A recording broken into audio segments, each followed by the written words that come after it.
Hi there, it's Tuesday 27th of July 2021. We're continuing this month to look at the one another scriptures in the Bible, in the New Testament, loving one another, accepting one another, encouraging one another, and so on. And this week we're looking at serving one another. Serving one another. We're asking the question, how can we serve like Jesus? Because of course the example of the greatest lover is Jesus, the greatest encourager is Jesus, the greatest person who accepts others is Jesus, and the greatest servant is Jesus.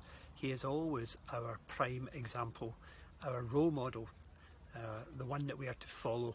That's what it means to be a Christian, of course, to be a follower of Jesus, to behave like he behaved, to speak like he spoke.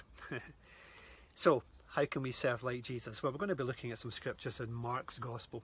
And first of all, we can serve like Jesus when we help people in need. When we help people in need. Mark chapter 6, verses 39 to 42. Then Jesus directed all the people to have them sit down in groups on the green grass. And so they sat down in groups of hundreds and fifties. And taking the 5 loaves and the 2 fish and looking up to heaven, he gave thanks and broke the loaves. And then he gave them to his disciples to set before the people. And he also divided the 2 fish among them all, and they all ate and were satisfied. We know the story very well, of course. People who were following Jesus, listening to his teaching, watching his miracles, and it was late in the day and they were all hungry, and Jesus needed to serve them. He wanted to serve them, and he served them by serving them in a very practical way, by providing food for them, of course in a miraculous way. But nevertheless, he provided food for them. He helped people who were in need. And of course, Jesus did that in lots of different ways throughout his life. He helped people, very simply, who were in need. And I suppose that's at the very heart of servanthood. To serve each other means to help each other, and especially to help each other when we are in need.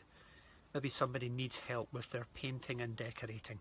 We can serve someone by helping them with that. Maybe somebody needs help with getting a lift to a hospital appointment, or they need help with buying their shopping because they're not able to do that anymore, or they need help with filling out a complicated form.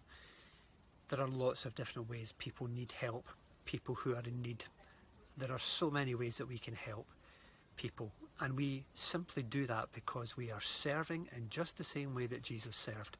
Jesus didn't just come to meet the spiritual needs of people, he also came to meet the very practical needs which people had in lots of different ways. And we can do that too. We can serve people and help people in very practical ways. And actually by doing that, we are being like Jesus. We are following Jesus' example. Sometimes churches give out the message that really we're only concerned with spiritual things. And of course spiritual things are very important, but in one sense all of life is spiritual.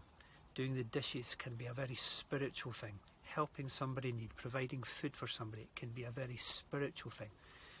And so when we follow Jesus' example, we follow Jesus' lead, and we help and serve people in practical ways, people who are in need, we are actually doing something which is spiritual and powerful.